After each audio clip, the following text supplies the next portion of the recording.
안녕하세요. 결혼 생활 1년 반 만에 결국 이혼을 하게 된 올해 30살 여자입니다. 이혼하고 난 지금도 남편의 속내를 도무지 이해할 수가 없어요. 제가 친정어머니가 시어머니보다 모든 방면에서 뛰어나고 시어머니가 우리 친정어머니한테는 비교할 상대도 안 된다고 무시했던 적이 있던 것도 아닙니다. 그런데 왜 자꾸 지 혼자 시어머니와 친정어머니를 두고 그렇게 라이벌 관계를 만들어대는지 그 이유를 도무지 알 수가 없었어요. 심지어 시어머니는 그런 데에는 별로 관심도 없으셨거든요. 그냥 아들 잘 되길 바라시는 평범하게 좋은 시어머니세요. 아니, 그런 분이시라고 생각했었지요. 그런데 왜 자꾸 시어머니는 가만히 있는데 왜 시어머니와 친정어머니 중 누가 더 나은지, 누가 더 잘하는지, 누가 더 좋은 인생을 살았는지 그런 걸 기준을 만들어서 판단하고 정하려고 하는 건지. 겪어보지 못하신 분들은 이게 얼마나 스트레스인지 모르실 거예요. 애초에 시어머니와 친정어머니 두 분이 서로 살아온 삶부터가 다르시거든요. 저희 친정어머니는 제가 졸업하고 취직하자마자 그만두긴 했지만 쭉 직장 생활을 하셨고 시어머니는 평생을 전업주부로 살아오셨어요. 친정어머니가 직장 생활을 하신 만큼 어떤 부분에서는 시어머니보다 더 아는 바가 많고 반대로 시어머니 또한 전업주부 생활을 하시면서 어떤 부분에서 저희 친정어머니보다 훨씬 아는 바가 많은 게 있을 텐데 남편은 굳이 제 입에서 시어머니가 친정어머니보다 더 대단하다는 말을 듣고 싶었나 봐요. 원하는 대답 골라서 해주는 게 어려운 건 아니지만 저 역시 아닌 사실을 두고 친정어머니를 깎아내리면서까지 남편 기분 하나 좋으라고 시어머니를 축혀 세워줄 생각은 없었습니다. 물론 저희 집이 시댁과 비교했을 때 조금 여유가 있는 편이긴 해요. 그런데 그건 친정어머니가 직장 생활을 하셨다고 집에 돈이 더 많은 게 아니고 애초에 할아버지 때부터 형편이 여유로웠던 거였거든요. 만약 자격지심이 문제였다면 자격지심을 느껴도 그건 시어머니가 저희 친정어머니에게 느끼셔야 하는 부분 아니겠나요? 그런데 세상에 제가 태어나서 대리효도에 대한 이야기는 몇 번이고 들어봤어도 대리 자격지심은 제 인생에서 듣도 보도 못한 경우라서 아직도 남편하고의 결혼 생활을 되새겨보면 도무지 이해가 가질 않고 황당한 일투성이에요. 그리고 무엇보다 그럴 거였으면 차라리 결혼 전부터 그랬어야지. 왜 결혼하자마자 돌변해서 저러는 건지. 정말 남편 덕분에 팔자에도 없는 이혼까지 해보고 열받는 일투성이입니다. 남편하고는 3년 연애하고 결혼을 했어요. 말씀드렸다시피 연애하는 동안 두 사람 사이에 있어서 남편이 단 한 번도 시어머니 이야기를 꺼내면서 친정어머니와 비교했던 적 단 한 번도 없어요. 남편이 저한테 왜 그러는 건지 직접적으로 이유를 말해준 적도 없습니다. 하지만 갑자기 사람이 다른 사람이 될 만큼 돌변한 건 나름의 계기가 있겠거니 생각했어요. 그래서 제 나름대로 지난 날을 되짚어보다가 남편이 저것 때문에 그러는 거구나 하고 결론을 내렸던 일이 하나 있습니다. 때는 저희가 신혼여행을 다녀오자마자 양가에 인사드리러 다녀왔을 때였어요. 친정 먼저 다녀오고 다음날 시댁에 다녀왔거든요. 시댁을 우습게 여겨서 그런 게 아니고 친정이 거리가 더 가까웠기 때문에 그랬던 거였고 제가 시댁 먼저 가자는 거 남편이 가까운 친정부터 다녀오자고 해서 친정애를 먼저 다녀온 거기 때문에 신혼여행 다녀와서 친정 먼저 간 게 계기가 된 건 절대 아니었습니다. 다만 친정에서 있던 일이 발단이 되었을 수도 있다고 결론을 내리게 되었죠. 그날 친정어머니께서 저희를 따로 방으로 불러내시더니 저희한테 결혼 선물이라며 꽤나 큰 돈을 주셨거든요. 그간 저희 어머니께서 직장 생활하시면서 언젠가 제가 시집가게 되면 주겠다고 저 어릴 때부터 조금씩 당신 용돈 아껴서 모아온 돈이었어요. 하지만 그 돈을 모아온 세월이 자그만치 25년 가까이 되었다 보니 금액이 상당했습니다. 매달 10만 원씩은 그냥 기본으로 모으셨고 중간중간 여유가 있거나 남는 돈이 생기면 남는 대로 그대로 통장에 넣으셨다고 해요. 그리고 그 돈이 어느 정도 목돈이 되었을 때는 이 적금, 저 적금 갈아타면서 이자 수익도 내셨고 잠깐 큰맘 먹고 시작했던 단기 투자로도 재미를 보셔서 그걸 다 모아놓고 보니 액수가 상당했어요. 자그만치 6천이나 되었거든요. 그걸 굳이 결혼하고 나서 주신 데에도 이유가 다 있어요. 저랑 남편이 반반 결혼을 했기 때문입니다. 반반 결혼을 하면서 양가 부모님 지원도 1억씩 받아서 결혼했어요. 원래 친정어머니가 따로 모아두셨던 그 돈으로 저한테 지원해줬을 1억의 보태도 아무런 문제가 없는 상황이었지만 친정어머니는 그렇게 줄 게 아니고 저한테 따로 이 돈을 주고 싶으셨답니다. 애초에 처음부터 친정아버지도 모르게 해서 모아오셨던 돈이라 어떻게든 개인적으로 저한테 전달해주고 싶으셨대요. 그런데 그렇다고 결혼하기 전에 그 돈을 주자니 반반 결혼하기로 했는데 괜히 시댁에 쓸데없는 부담을 주는 건 아닌 건가 싶기도 하셨대요. 그도 그럴 게 양가에서 1억씩 지원해주기로 했던 게 시어머니께서 당장 형편에 해줄 수 있는 최대한이라며 1억을 먼저 말씀하셨기 때문이에요. 괜히 이야기되었던 1억에 친정어머니가 독단으로 6천을 얹어줬다가 괜히 시댁에 안 해도 되는 부담을 주는 걸 수도 있지 않겠냐는 게 저희 어머니 결론이셨죠. 그래서 그 돈을 저희 결혼식 마치고 나서 공개하고 저한테 주셨던 거예요. 그때야 생각지도 못한 큰 돈을 주신다니 그저 감사한 마음으로 그 돈을 받았는데 시간이 지나 생각해보니 남편 입장에서는 그게 기분이 나빴었나 싶었어요. 친정 다녀오고 시댁에 다녀왔을 때 시어머니는 저희한테 따로 해주신 게 없었거든요. 시어머니가 저희한테 뭐 돈을 해줘야 된다는 법이 있는 것도 아니고 저는 아무래도 상관없었거든요. 그런데 남편은 그게 아니었나 봐요. 그리고 그걸 시작으로 남편의 대리 자격지심이 생겨나게 된 게 아닐까 싶습니다. 연애하면서 평생 한 번도 한 적 없던 친정어머니와 시어머니 비교를 그때부터 시작했으니까요. 뭐 이것 또한 말씀드렸다시피 저 혼자만의 생각이에요. 남편이 직접적으로 왜 그렇게 시어머니와 친정어머니를 비교했는지 직접적으로 이야기를 해준 적이 없었으니까요. 남편 나름대로 다른 이유가 있었을 수도 있고 제가 오해한 걸 수도 있지요. 아무튼 그날 이후로 남편이 사사건건 친정어머니가 뭐만 하셨다는 말만 들으면 시어머니도 사실 이랬다 저랬다 하면서 시어머니 또한 친정어머니 못지않으신 분이고 대단하신 분이라는 걸 저한테 강제적으로 주입하듯이 이야기를 하곤 했습니다. 하지만 제가 뭐 4, 5살 먹은 애도 아니고 오히려 저렇게 강제적으로 시어머니가 더 낫다는 대답을 유도하기 시작하니 반발심만 더 생기더라고요. 제 입에서 무슨 대답을 듣고 싶은지 뻔히 보이긴 하지만 너무 뻔히 보이면 일부러 듣고 싶은 그 대답을 안 해주는 심술 같은 거 있잖아요. 남편이 어느 식으로 어떻게 했는지 예를 들어볼게요. 정말이지 이걸 말로 설명하고 있는 게 참 우스울 만큼 유치하기 짝이 없어서 웃음도 나오질 않네요. 이를테면 친정어머니가 주변에 알고 지내시는 분들하고 기차 타고 경주를 다녀오셨다고 한다면 남편은 그걸 말 그대로 장모님이 친한 분들하고 경주에 놀러 갔다 오셨구나 이렇게 받아들이는 게 아니라 시어머니는 얼마 전에 제주도를 다녀오셨다는 식이었어요. 그러니까 자기 딴에는 친정어머니가 기차를 타고 경주를 놀러 갔다면 시어머니는 더 비싼 비행기 타고 더 비용 많이 드는 제주도에 놀러 다녀오셨다는 말을 하고 싶었던 거죠. 너무 많아서 하나씩 다 말하자면 하루로는 끝이 안 날 것 같으니 하나만 더 말해볼게요. 언젠가 주말에 제가 친정어머니께 잠깐 전화 한 통 드렸을 때 일이에요. 주말이라 심심하기도 했고 친정어머니는 뭐하고 계시려나 싶어서 안부 인사나 드리고 겸사겸사 수다나 좀 떨려고 전화를 했던 거거든요.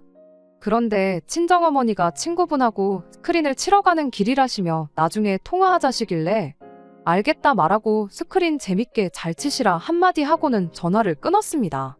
그런데 옆에서 남편이 제가 통화하는 걸 듣고는 장모님은 스크린을 치러 다니시냐 하더니 난데없이 시어머니가 저희 결혼도 하기 몇 달 전에 아는 분들하고 필드 나갔다 온 이야기를 꺼내는 겁니다.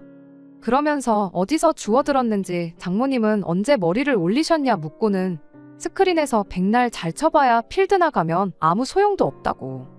필드는 잔디가 어쩌고 바람이 어쩌고 하면서 혼자 떠벌거리기 시작하더라고요.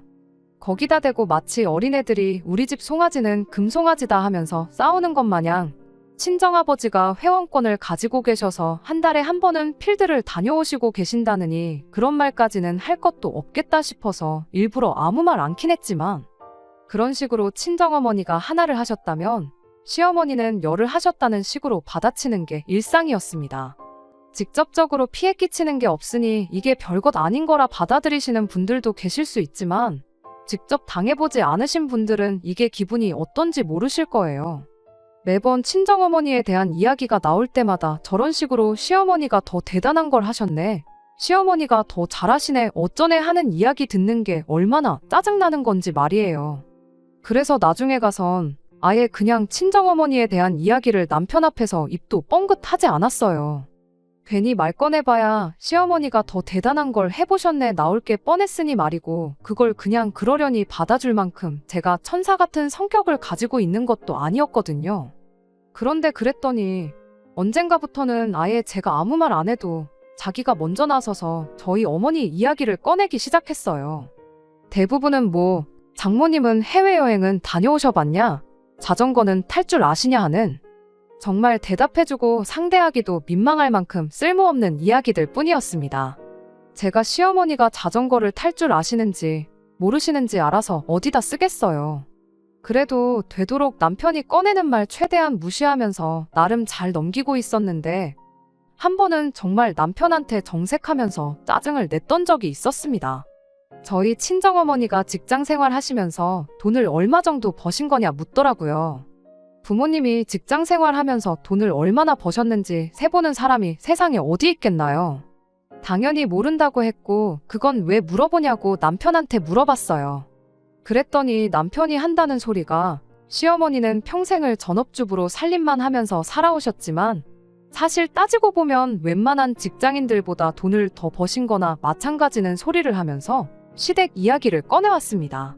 주저리 한참을 떠들었는데 대충 결론부터 말하자면 시어머니가 남들보다 안목이 좋아서 부동산으로 평생 재미를 보셨다는 거예요. 신혼집을 어디 지역에 구했을 때 거기에 뭐가 있다고 그런 데다가 집을 그것도 전세도 아니고 매매로 샀냐며 주변 사람들이 손가락질하고 비웃고 그랬는데 그게 몇 년 지나 부동산 대박을 터뜨리면서 그 사람들 다 입을 닫게 만들어줬다고. 그리고 그 이후에도 그때 번 돈을 기반으로 이사를 3번 정도 더 했는데 이사를 갈 때마다 차액으로 억소리가 나는 만큼 돈을 버셨다는 이야기였습니다. 대한민국은 열심히 일하는 것보다는 역시 부동산 아니겠냐면서 시어머니의 그 집을 고르는 깐깐한 기준과 안목을 칭찬하고 있었어요. 그런데 그거랑 친정어머니가 직장 생활하시면서 얼마나 버셨는지 궁금한 거랑 무슨 상관이냐고 물었더니 자기가 말하지 않았냐고 열심히 일해봐야 대한민국은 역시 한방이 중요하다면서 능력 안 되는 사람이나 그렇게 월급 받으면서 일하지 진짜 부자들은 부동산으로 차액을 남겨먹으면서 쉽게 돈을 번다는 어이없는 소리를 하더라고요. 순간 이 인간이 미쳐도 아주 단단히 미쳤구나 싶었고 그때만큼은 저도 그냥 그러려니 하고 웃어넘길 수가 없었어요.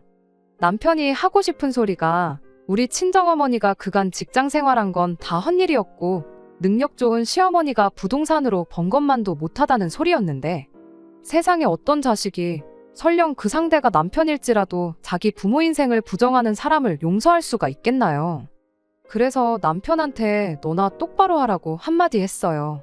그렇게 말하고 있는 너도 지금 월급쟁이 생활하고 있지 않느냐고 그런 소리 하고 싶으면 너부터 부동산이 됐든 주식이 됐던 돈으로 나부터 호강부터 시켜주고 꺼내라 했죠. 우리 엄마가 평생 일을 해서 얼마를 버셨든 간에 신경 끄라고. 그리고 우리 부모님 세대에서 집 자가로 가지고 있는 사람 중에 부동산으로 재미 안 본 사람이 몇이나 되겠냐고. 친정집하고 시댁하고 지금 어디가 더 비싼 집에 살고 있는지 한번 인터넷으로 찾아보겠냐고 따져 물었습니다. 집값을 비교해보자고 했더니 그때 가선 남편이 아무 말도 못하더라고요.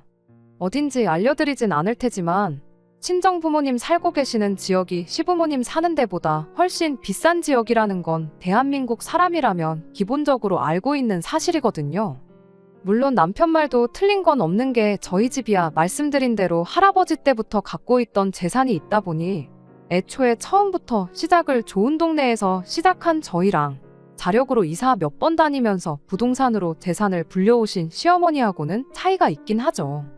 하지만 그렇다고 해서 그게 시어머니는 탁월한 능력을 가졌고 친정어머니는 돈 불리는 재주가 없어서 직장 생활을 했다고 인정을 해야 할 이유가 되지는 않았습니다. 아무튼 그때 말 나온 김에 남편한테 매번 그딴 식으로 좀 하지 말라고 단단하게 경고도 했습니다. 연애 때부터 통틀어 제가 화를 낸 적이 없었기도 하고 그날 워낙에 강하게 말했어서 그랬나. 한동안 약발이 잘 들어서 남편이 더 이상 그런 식으로 영양가 없는 이야기를 꺼내는 일은 없었어요. 그래도 그것만 빼면 사람이 그렇게 나쁜 사람은 아니었다 보니 그 이후에는 남편하고 어느 정도 사이도 회복하고 그냥 평범한 결혼 생활을 보내게 되었습니다. 물론 친정어머니가 헛고생을 했다느니 어쩌니 한 이야기를 잊어버리고 용서한 건 아니에요. 그것만 생각하면 잘 지내다가도 괜시리 정이 뚝뚝 떨어지고 그랬는데 어쨌든 저도 이미 지난 이야기 거들먹거리면서 안 해도 되는 싸움을 만들 필요까지는 있나 싶어 그냥 그렇게 마음에 묻어두고만 있었습니다. 그렇게 한동안은 별 문제 없이 지냈는데 얼마 전 다시 시작된 남편의 대리자격지심으로 결국 저는 이혼이라는 마지막 수단을 선택할 수밖에 없었어요. 친정어머니가 은퇴하신 이후로 이것저것 배우러 다니시는 게 취미셨어요. 그리고 요 근래에는 재미로 한식조리사 자격증을 따보겠다고 학원을 등록하셨거든요. 친정어머니가 직장생활 하셨다고 해서 아예 집안 살림과 담쌓고 지내셨던 건 아닙니다. 밖에서 사 먹는 음식이 맛은 더 있을지 몰라도 무슨 재료를 넣고 했는지 모르니 안심이 안 된다며 일하느라 피곤한 와중에도 저희 가족들 식사를 대충 챙기신 적 한 번 없으신 분이셨어요. 말 그대로 한식조리사 자격증은 그동안 일하느라 못 해본 요리를 배워보겠다고 따겠다고 하시는 게 아니고 어차피 맨날 밥하는 거 자격증이라도 하나 가지고 있으면 좋지 않겠나 싶어서 시작하신 거였습니다. 그거 말고도 이것저것 배우러 다니는 거 많으셨고 내친 김에 자격증 같은 게 있으면 그것도 같이 준비하시고 그러셨을 뿐이에요. 그리고 그때가 벌써 실기 한번 떨어지고 나서 자격증 제수를 하는 중이셨지요. 아무튼 그렇게 실기시험을 다시 준비하기 시작하면서 이번에는 꼭 붙고 말겠다고 실기시험 문제인 음식들을 집에서 연습하고는 하셨는데 언젠가부터 연습하다가 음식이 많이 나오면 그걸 저희 집에 가져다 주시기 시작했어요. 아버지는 맨날 같은 종류 음식을 번갈아 가면서 먹으니 질려서 못 드시겠다고 하시고 그리고 평소에 엄마가 해주는 집밥보다 맛도 별로 없는 것 같아서 잘 안 드신다고 그렇다고 버리자니 아까워서 더라도 생각 있으면 먹으라고 가져다 주시기 시작한 거였죠. 어떤 건 평소에 어머니가 해주던 것보다 맛있는 것도 있고 어떤 건 더 별로인 것도 있고 그렇더라고요. 시험 문제로 나오는 음식이 30가지인가 정도 되고 그중에 무작위로 2가지 음식을 준비해야 하는 걸로 알고 있었거든요. 평가 기준도 음식의 간을 얼마나 잘해서 얼마나 맛있게 만들었는지가 아니라 정확한 재료로 재료를 손질하는 방법이나 크기까지 얼마나 요구하는 대로 정확하게 만들었는지를 평가하는 시험이래요. 그래서 평생 살림만 해온 분들도 오히려 손에 익은 버릇 때문에 합격하기 쉬운 자격증이 아니라는 소리를 들었습니다. 아무튼 그렇게 친정어머니께서 음식을 가져다 주시니 제 입장에서는 여러모로 편한 게 많았어요. 음식의 맛을 떠나서 괜히 식사 준비한다고 이것저것 준비하고 할 필요도 없었고 퇴근하자마자 어머니가 가져다 주신 음식으로 식사 뚝딱 해치우고 그대로 쉴 수 있다는 게 너무 편하고 좋았죠. 매번 비슷한 로테이션이긴 했지만 나름 밸런스를 맞춰주신다고 메뉴도 매번 바꿔가면서 해서 가져다 주셨어요. 하지만 아버지가 어머니께 말했던 대로 계속 같은 것만 먹는 느낌이니 조금 물리기는 하더라고요. 그런 느낌이 들 때쯤 한동안 잠잠했던 남편이 또다시 시어머니 이야기를 꺼내왔어요. 밥 먹으면서 한다는 소리가 그래도 장모님이 아무래도 직장 생활을 오래 하셔서 그런가 음식만큼은 시어머니 손맛만큼은 못 따라오시는 것 같다고요. 우리 엄마가 해주는 집밥이 자기 입맛에는 더 맞는다면서요. 한동안 안 그러다 또 저러니까 갑자기 예전에 친정어머니 직장 생활한 거 가지고 뭐하러 그런 고생을 하셨다느니 했던 이야기가 떠올라서 막 우라가 치밀기 시작했습니다. 이번엔 또 뭘 시작하려나 싶고 도무지 표정 관리가 안 돼서 아주 힘들었어요. 그래도 나름 남편과 짧은 기간이나마 같이 지내오면서 하나 터득한 게 있어요. 이럴 때는 남편 말에 그 어떤 반응도 관심도 주지 않고 그렇구나 하고 넘기는 것만큼 좋은 방법이 없다는 것 말입니다. 구구절절히 이건 우리 엄마 요리가 아니고 시험 준비한다고 시험 볼 때 요구하는 대로 음식을 해서 맛이 이런 거다. 원래는 음식 훨씬 더 잘하시고 우리 엄마도 손맛 엄청 좋으시다. 이런 식으로 백날 해명해봐야 남편 입에서 나올 말은 꼭 듣지 않아도 예상이 될 만큼 뻔하디 뻔한 소리가 나오겠구나 싶었어요. 그래도 우리 엄마가 평생 전업주부로 살면서 음식을 하셨는데 장모님보다는 훨씬 음식 잘하시겠지? 손맛이 좋겠지? 뭐 그런 이야기 나올 거였거든요. 뭐 집밥이라는 게 그렇잖아요. 자식 입장에서는 엄마표 반찬이 제일 맛있는 법인데 그런 상대적인 것 가지고도 우열을 가릴 필요나 있는 문제인가 따지고 물을 수도 있었지만 어차피 결과적으로는 우리 엄마가 니네 엄마보다 더 잘하니까 인정해라. 이런 이야기를 주고받고 하게 될 텐데 굳이 저런 번거로운 과정까지 거칠 필요가 있나 싶었어요. 그래서 그냥 영혼 없이 아 그렇구나 하고 대충 대답하고 말았어요. 이게 우리 엄마 요리건 말건 시어머니 음식이 더 맛있건 말건 나는 딱히 신경 안 쓴다고요. 그렇게 대충 대답하고 나서 슬쩍 남편 얼굴을 보니 어떻게 더 시어머니 자랑을 하고 싶어서 입이 근질근질한 건지 온몸을 막 비틀어대면서 다음 말을 꺼낼 생각을 하는 것처럼 보이더군요. 그 순간 저는 숟가락 내려놓고 배불러서 그만 먹어야겠다 한마디 한 후에 방으로 들어갔어요. 말씀드렸던 것처럼 저러지만 않으면 남편과는 제법 잘 지내는 편이었다 보니 상대를 안 해주는 게 최선이라 생각했고 괜히 말다툼하면서 힘 빼고 싶지 않아서 했던 행동이었습니다.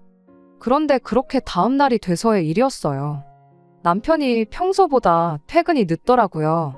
원래 야근이 있으면 야근이 있다 말하고 몇 시쯤 올지 말해주는 사람이었는데 그런 연락도 하나 없었지요. 그렇게 남편은 1시간 반 정도 더 지나서 집에 들어왔는데 빈손이 아니라 장바구니를 양손에 들고는 낑낑거리면서 집에 돌아왔습니다. 이게 다 뭐냐고 했더니 당신도 우리 엄마가 한 집밥맛 좀 봤으면 좋겠어서 시댁 가서 반찬 좀 얻어왔다고 하더라고요. 그러면서 장바구니에서 가지고 온 걸 하나씩 꺼내는데 정말 반찬들이 끝도 없이 나오더라고요.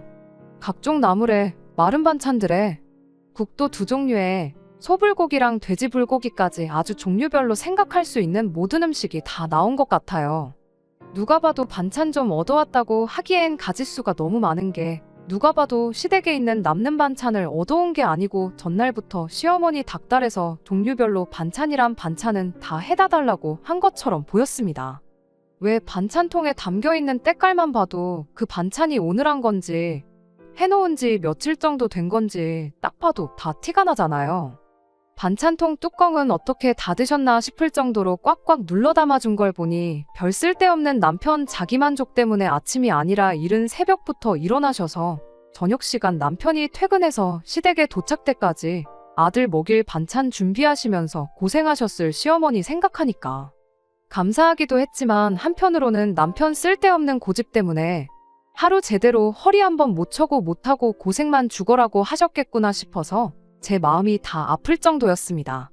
그날도 역시 친정어머니께서 연습하신 음식들을 가져다 주시긴 했지만 시어머니가 고생하셨는데 안 먹을 수가 없어서 시어머니가 해다 주신 음식으로 저녁 식사를 했어요.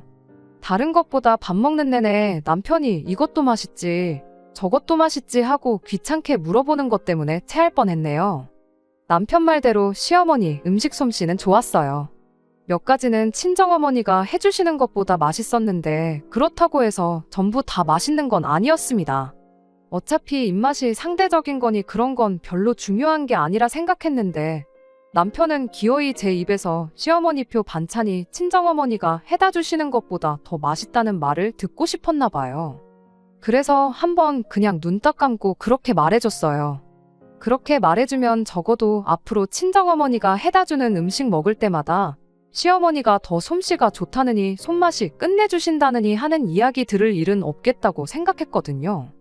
친정어머니한테도 전화드려서 한동안은 시댁에서 보내준 밥을 먹어야 할 것 같으니 음식한 거 안 보내주셔도 된다고 했습니다. 그런데 막상 시어머니표 반찬이 최고라던 남편이 메인 반찬이라고 할 수 있는 돼지불고기랑 소불고기를 다 먹은 시점부터는 밑반찬하고만 밥을 먹어야 되냐며 밥도 남기고 식사를 깨작거리기 시작했어요.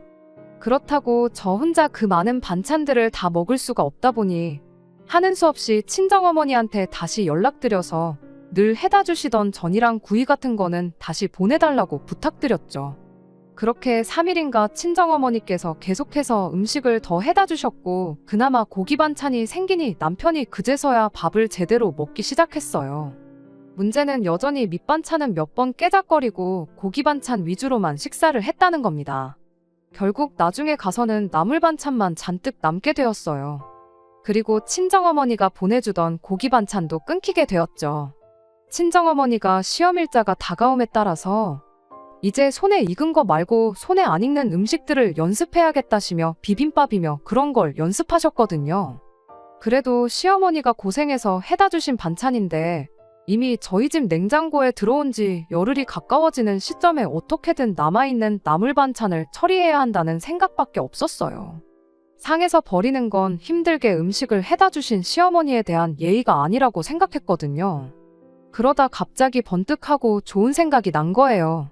친정어머니한테 그럴 게 아니고 비빔밥 연습하신 거 있으면 그것 좀 가져다 달라고 부탁을 드렸어요. 왜 저희 집도 어머니가 항상 나물 반찬 이것저것 하시고 나서 얼마 안 남으면 그거 양푼이에 고추장 크게 한 숟가락 넣고 계란 후라이해서 비벼서 먹고 그랬거든요. 그렇게 하면 평소 먹는 것보다 나물도 훨씬 더 많이 먹고 그랬으니 남은 나물 반찬 처리하는데 그거만한 게 없겠구나 싶었습니다. 남은 나물 반찬 양을 보니 딱 이렇게 두 끼만 먹으면 남는 거 없이 싹 다 끝내겠구나 싶었어요. 그런데 남은 나물 반찬 때문에 결국 이혼을 하게 될 줄은 그때까지만 해도 정말 생각도 못했습니다. 누군들 생각이나 했겠나요? 아직도 그날 생각하면 치가 떨리기도 하지만 황당해서 어이없는 마음이 더 커요. 그날따라 남편 퇴근이 조금 늦었어요.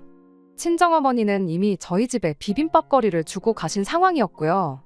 저 혼자 먼저 먹을까 하다가 남편이 혼자서 밥 먹는 걸 싫어하는 편이라 괜히 안 먹는다고 나오면 괜히 나물 반찬이 애매하게 남아버릴 것 같아서 남편 퇴근하기를 기다렸죠.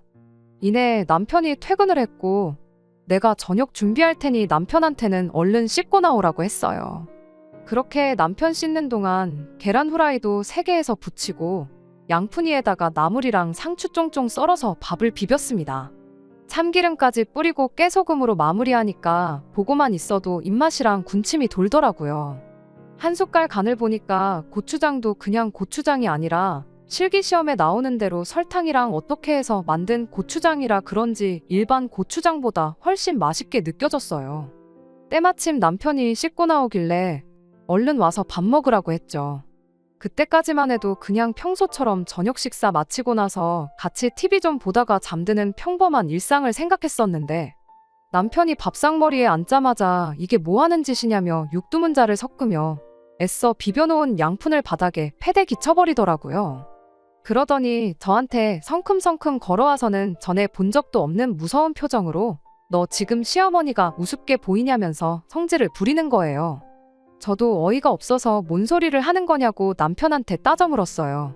그랬더니 어떻게 감히 시어머니가 고생고생해서 해다 준 반찬을 가지고 개밥을 만들어 놨느냐고 고래고래 소리를 지르는 겁니다. 시어머니가 얼마나 우습게 보였으면 그러는 거냐고 입에 개거품을 무는데 그때는 어이가 없다기보단 솔직히 남편이 무서웠어요. 부부싸움하고 싸움은 엄연히 다른 거잖아요. 남편을 힘으로 이길 수 있어서 부부싸움하는 사람들이 얼마나 되겠나요. 그런데 이건 뭐 시작부터 사람을 죽일 듯한 기세로 달려드는데 이때는 같이 소리내서 싸우는 것보다 제가 자리를 피하는 게 상책이라는 생각밖에 안 들었어요. 그래서 자리를 피하려는데 남편이 가긴 어딜 가냐면서 제 머리끄댕이를 잡아당겼습니다. 머리를 붙잡힌 제가 아프다고 소리를 지르니까 그제서야 남편도 제정신이 들었는지 곧바로 손을 놓더니 저한테 미안하다고 사과를 하더라고요. 사과를 하면 했지. 한마디 덧붙이기를 그래도 이건 너무한 거 아니냐고 어떻게 우리 엄마가 힘들게 해준 반찬을 고추장에다가 비빌 생각을 했냐며 우리 엄마 정성은 생각도 안 한 거냐는 소리를 하는 거예요. 저는 그 소리가 마치 자기가 화를 낸 이유가 저 때문이라고 하는 소리로밖에 들리지 않았습니다. 너가 먼저 잘못을 했으니 내가 화를 내는 게 당연한 거고 머리끄댕이를 붙잡혀도 싸다는 소리잖아요. 그래서 저도 그냥 어디 한 대 칠 테면 쳐봐라 하는 심정으로 남편한테 한마디 했어요. 이 미친 인간아, 너는 태어나서 비빔밥도 한 번 못 먹어봤냐고.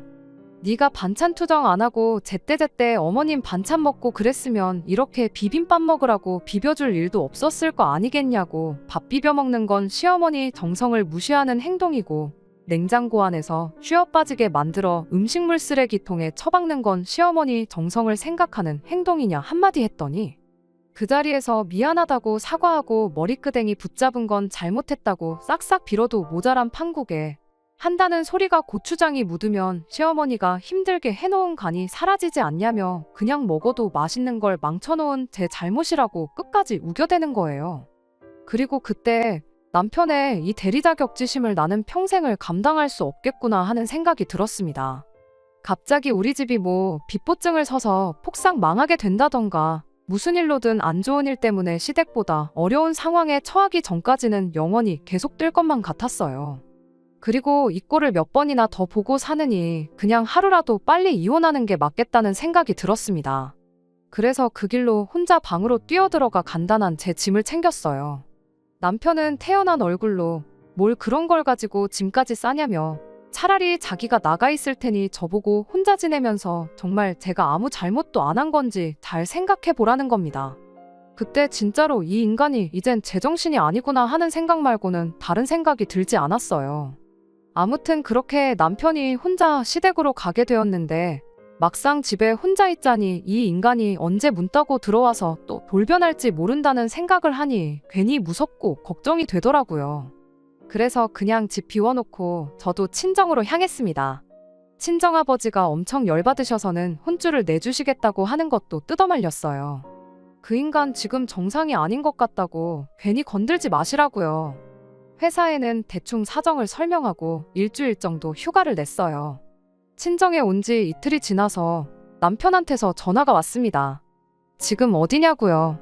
제가 연락이 없으니 남편이 집에 들렀나 본데 집에도 제가 없으니 저한테 전화를 했던 것 같아요. 그건 알아서 뭐 하려고 그러냐고 당장 이혼 서류 준비해 올 테니까 서류에 도장 찍을 준비나 하고 있으라고 한마디 했더니 남편이 뭘 그런 걸 가지고 이혼 이야기까지 꺼내냐며 대화로 한번 잘 풀어보자고 집으로 오라고 하더라고요. 절대 제 몸에 털끝 하나 건들지 않겠다고 하길래 대화로 뭘 어떻게 풀어보려고 하는 건가 싶어서 집에서 만나기로 했죠. 친정집이 저희 신혼집에서 더 가까웠다 보니 제가 먼저 도착했어요. 일단은 둘이서 만나기로 했으니 친정 부모님은 주차장에서 대기를 하고 계시기로 했습니다. 전화기 통화 상태로 해놓고 주차장에서 상황 듣다가 분위기가 험악해지는 것 같으면 곧바로 올라오시기로 하고요. 이윽고 남편이 도착했는데 둘이서 이야기해보자더니 남편은 시어머니를 대동해서 끌고 왔더라고요. 말빨이 안 되니 어머님을 모시고 왔구나 싶었는데 아니나 다를까 남편이 아니라 시어머니가 먼저 말을 꺼내더라고요.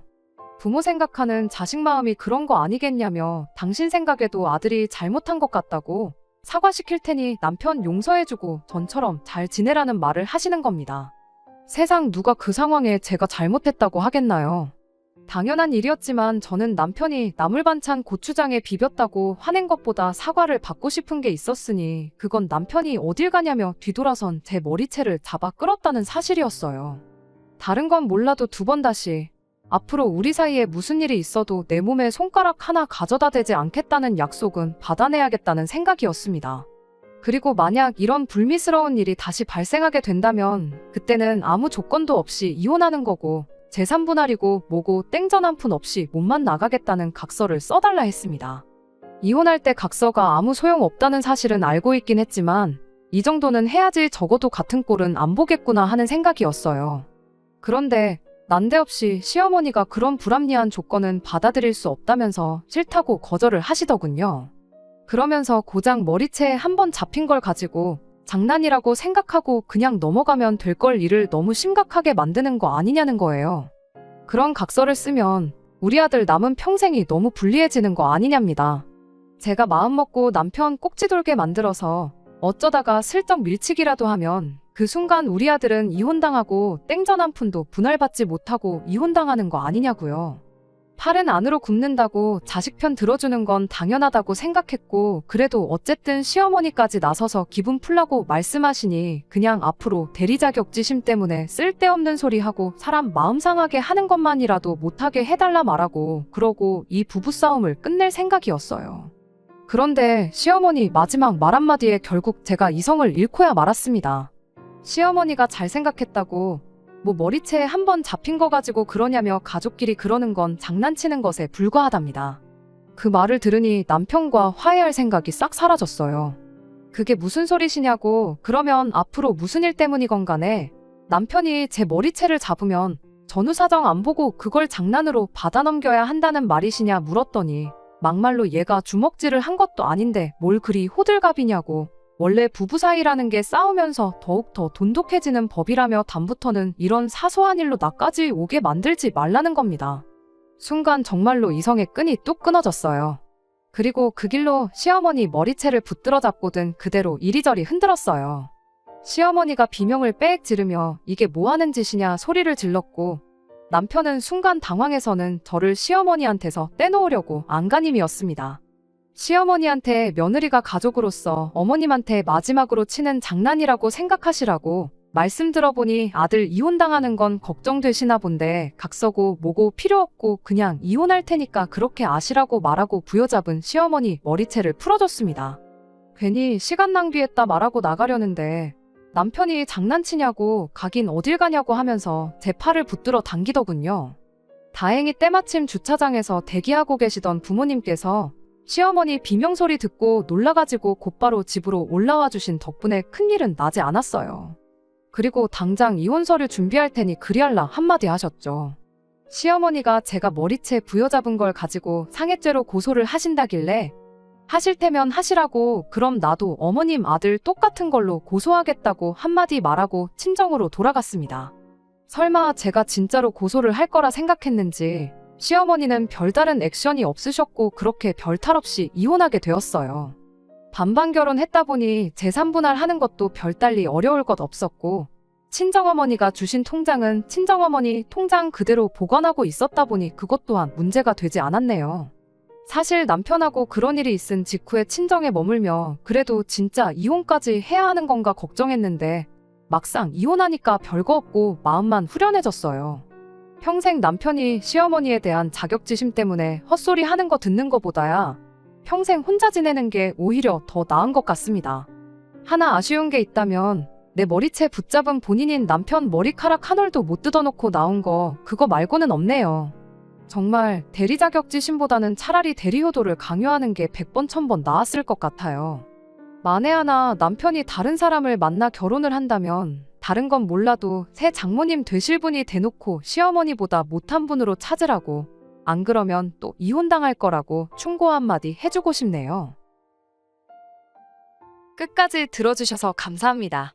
오늘의 사연은 여기까지입니다. 구독과 좋아요, 알람 설정 부탁드리고 더 좋은 사연으로 다시 찾아뵙겠습니다. 감사합니다.